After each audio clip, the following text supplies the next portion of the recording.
For those that are interested, the name Mojoverse Gardens comes purely from the fact that when I decided to design the 3D board, I wanted to make it as versatile as possible so it could constantly change. And the idea was to have this feel of something that Mojo would do, really, you know, where you have this, you know, where he just kidnaps random mutants and makes them battle it out in these random playing fields.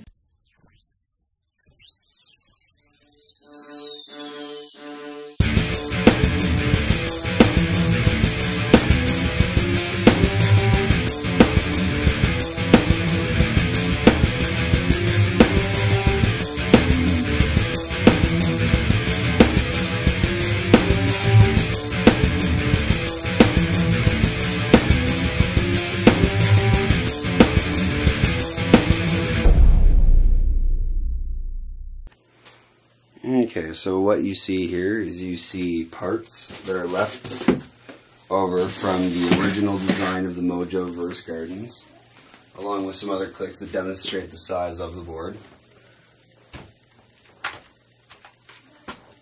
Nothing shows you how big the board is by then having those two on there, which also helps demonstrate, you know, the three-dimensional aspects of the board.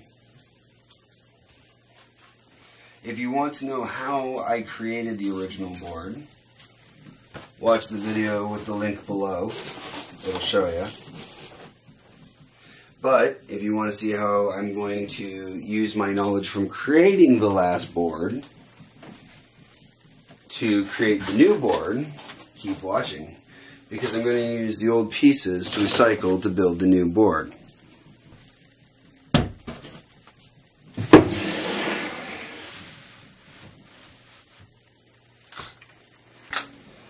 As you can see here, I've started putting lines on the new board. There's some small gaps in here as well. Now, when I designed the original board, you can see there was a small little gap here. Well, now, with the new board, it makes that one particular gap kind of wide, but it allowed me to fix up the issue a little bit, and it gave me one extra square. Each square on here is 1.5 inches, which is a standard square space.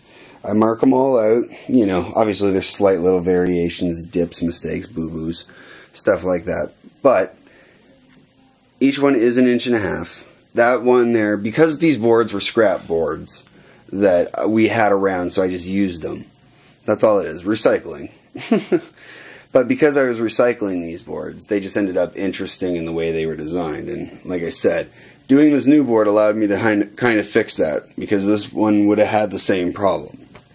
Would have had a little bit of 1 inch on each side, you know. So I fixed that little bit of 1 inch. Now, you'll notice I'm just kind of doing this roughly. I'm not going for perfection here. Perfection at this point isn't needed. This is just the markings essentially for me when I'm replanning out and reshifting these new squares and whatnot, putting in these new structures, marking out the new grass. There have been some problems with what I'm doing as well, because new grass itself isn't big enough to cover this entire board.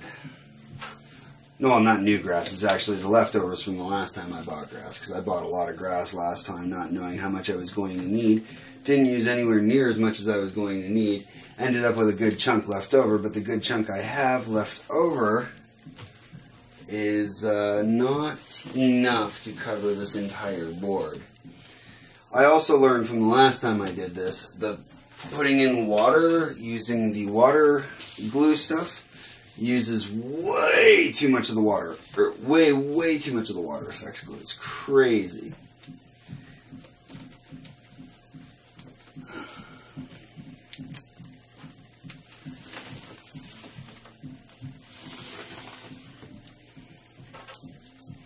But my plan is also, this time,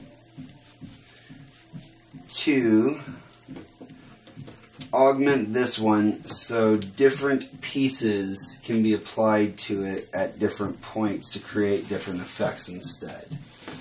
I'll have the one area where it's completely glued down, and the other area will be designed to have different components added to it instead. I'm taking the old, what was supposed to be buildings with bridges going across an underground bridge area to now going to be more like a mountaintop. I think I might go for a science research facility kind of effect.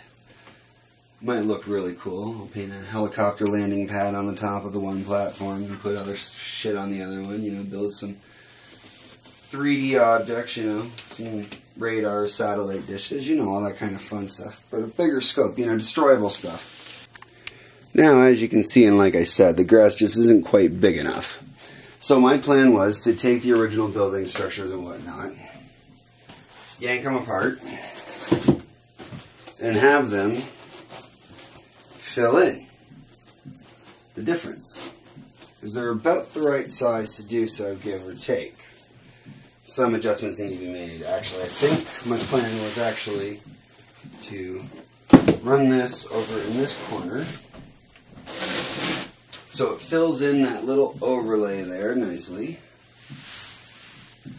Creates a bit of a seam, no big deal. Line it up with the map there. I'll have to trim a little off. Or, instead of trimming it, do this.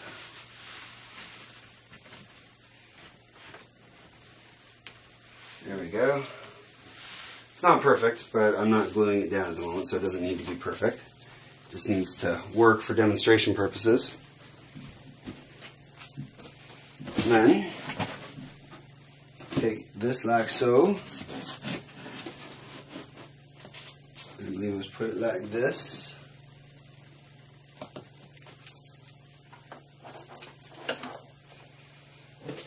And then take this one like so.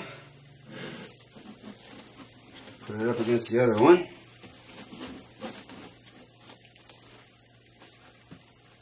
May have to work something out with that. Because as you can see, it doesn't quite line up. It lines up for length, but it doesn't quite line up for width. These ended up being just a tad bit wider. They were designed actually to match that there. So it's to match the back half with the weird side augmentations on it. So this time it kind of throws it off a little bit. But as you can see, there, you know, I'll have to play with it still to figure out what exactly I'm going to do.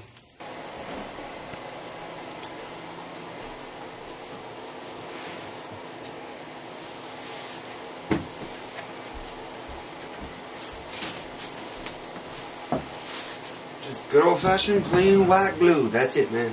Nothing special. Just lots of it.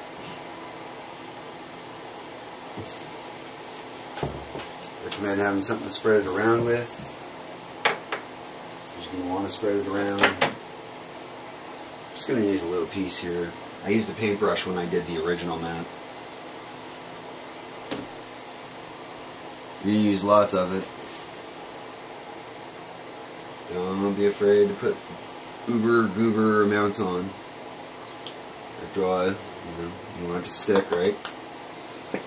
Just get a load all over it.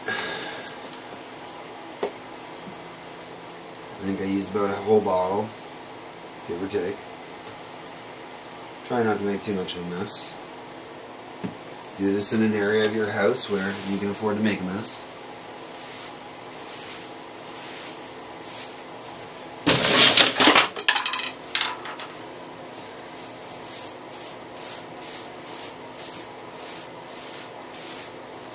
Yeah, paintbrush was definitely better.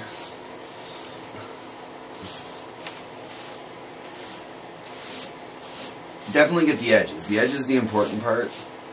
I mean, I got really lucky. I did the edges pretty well, so I don't really get much in the way of stuff peeling up. And if you've got your edges holding it down, you don't have to worry about peeling up so much in the middle, really. You might bubble a little, but I haven't had that problem even too much. For not knowing exactly what I was doing and a lot of the big kind of guesswork, it worked out pretty well. Fin Fin Foom's got some weight to him, but black is not so heavy. Not as thick, not as solid, not as weighty. There we go.